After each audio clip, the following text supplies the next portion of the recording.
Alright, so we have a salt grinder from McCormick. It's empty, and I'm going to show you guys how to refill this. So, all you need to do, just have a little strength, and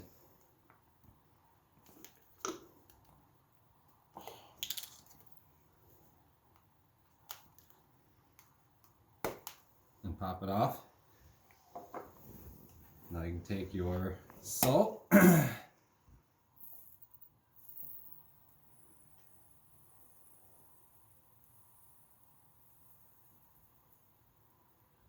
we go. Put it back on top, nice and easy.